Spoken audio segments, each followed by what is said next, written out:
Hello there and welcome back to another beginner's guide. Now today we are going to be having a look into the deep dungeons. Now the deep dungeons are randomly generated multi-floor instances and have their own quirks, which makes them a unique piece of content, adding some variety into the game. Now there is currently two deep dungeons, the first of which is called Palace of the Dead, and that one is what we're going to be focusing on today. You all set to go, Rin? Okay, cool. Let's head out then.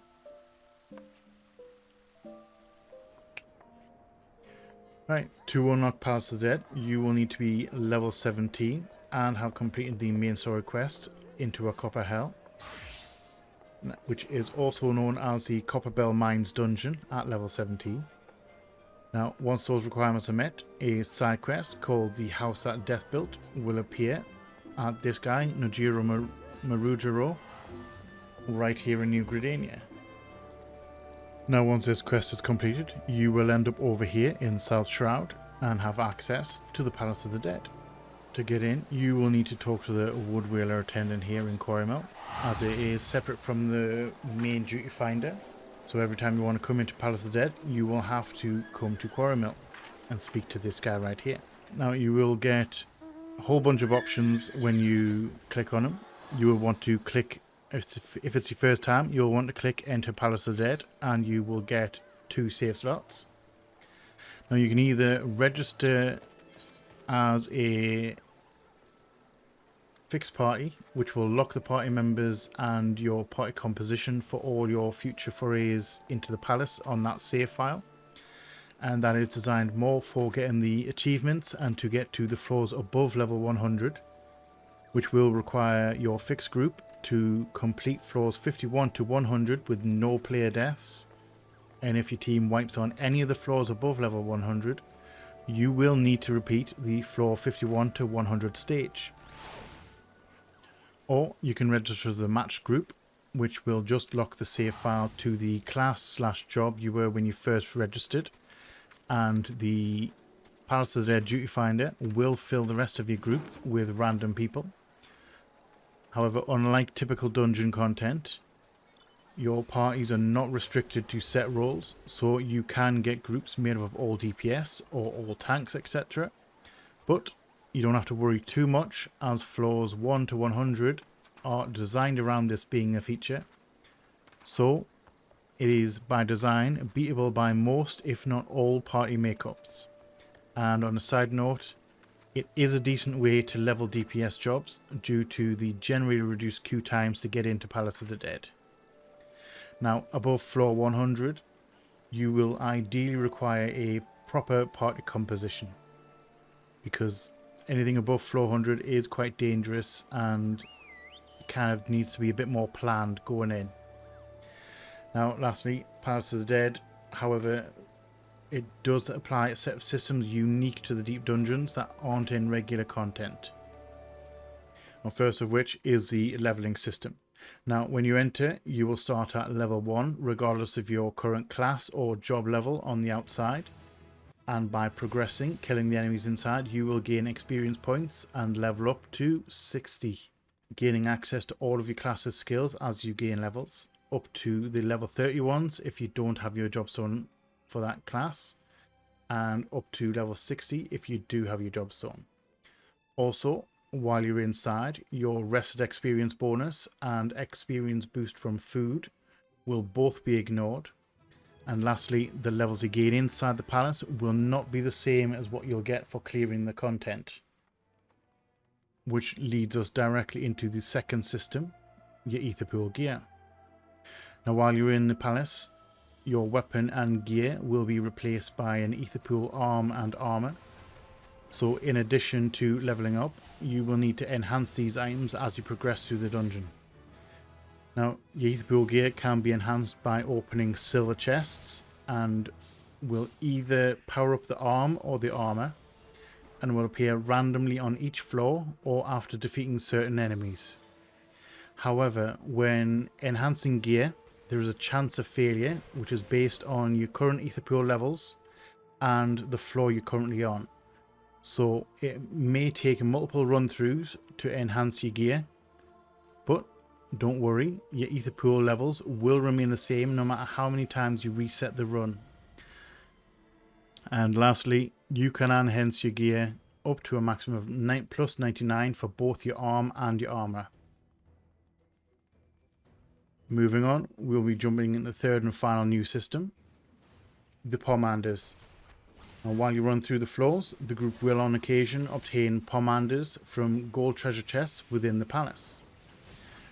These items have various uses, ranging from displaying the entire map of the current floor, to providing party members with beneficial effects, and even making any traps on that floor become visible. Now, up to 3 of each Pomander can be held at any time, and these items can be found in your shared inventory to be used by all party members.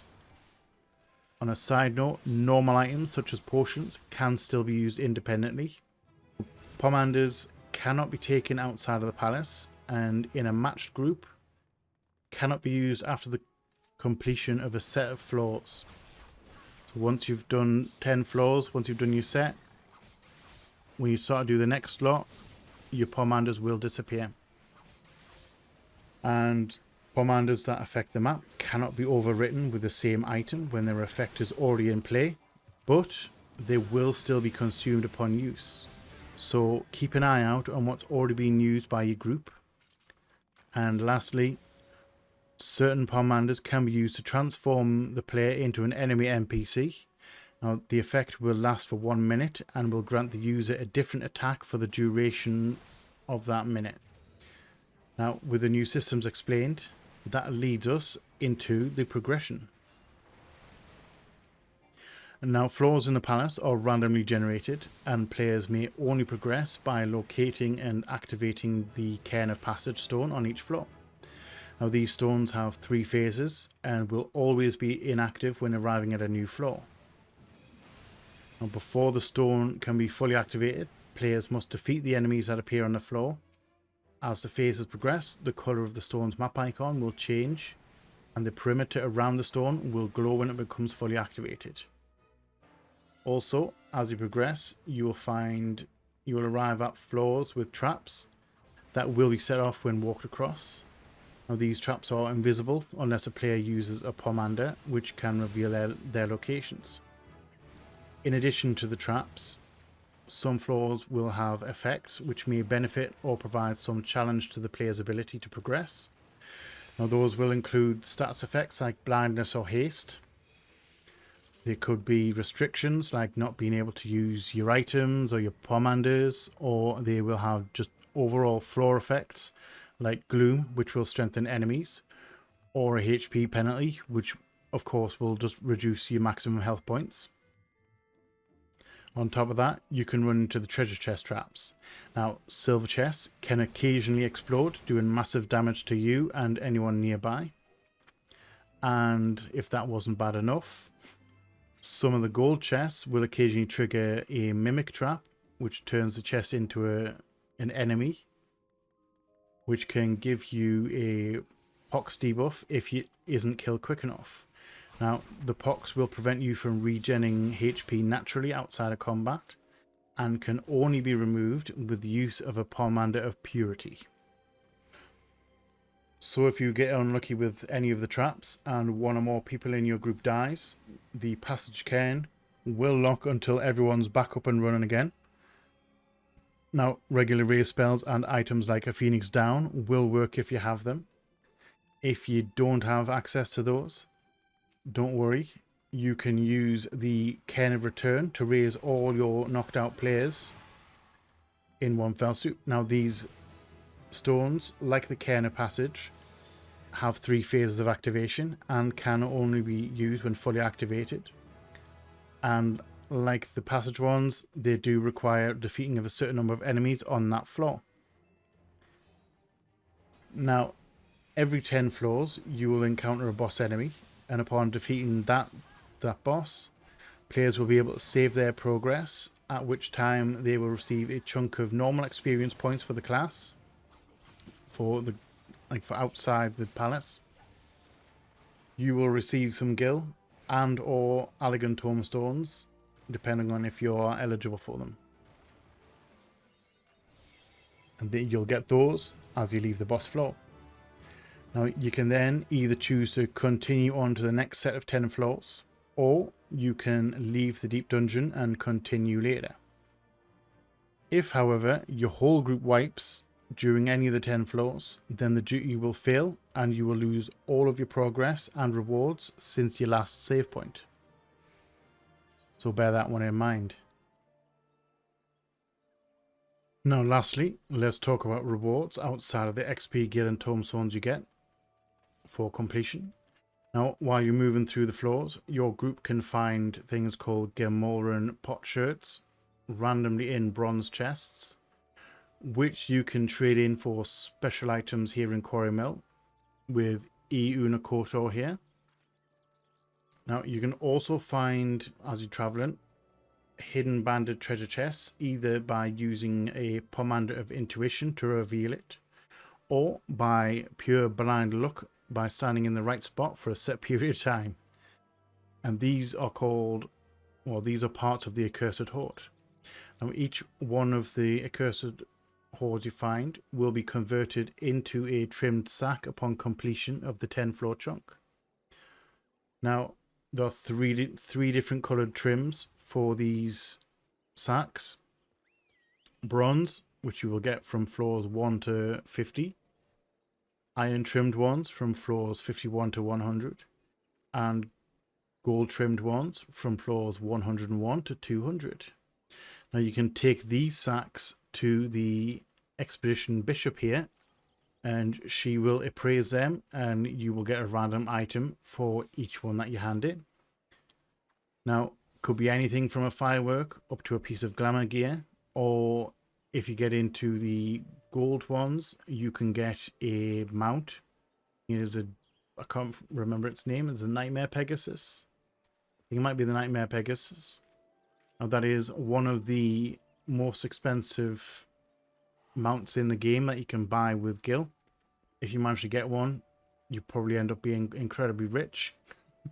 Because they are quite rare to get, because not very many people get to the higher floors, into the gold trimmed ones. And then secondly, you're the reward. Once you have beaten floor 50 for the first time, if you want to, you can trade in some of your ether pool in order to get ether pool grips, which you can then trade those for a physical version of your ether pool weapon for use outside of the palace. It is a functional weapon. However, most people just do it for the glamour though, as there are better level 60 weapons available for a lot less work. So please bear that in mind.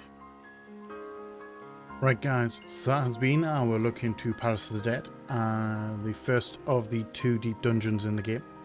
The second is called Heaven on High and is unlocked in the Stormblood expansion and works pretty much the same as the Palace. Same system, just different aesthetic.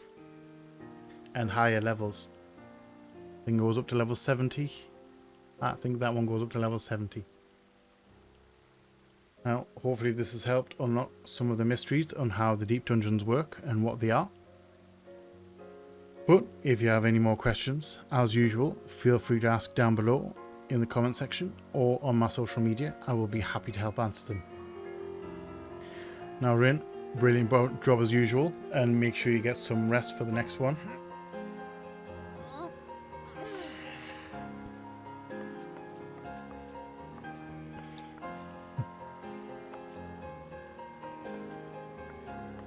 Well, thank you all for watching. If you found it helpful, please hit that like button to let me know you like this kind of content. If you are new here, welcome, and feel free to hang around. Come check out some other stuff we've got going on. We'd love to have you here. If you're not new here, welcome back, and thank you for all the support. It is greatly appreciated. I love you all, and you all know what's coming. Please like, share, comment, subscribe, and all that jazz. And as always, just see you on the flip side. Bye bye.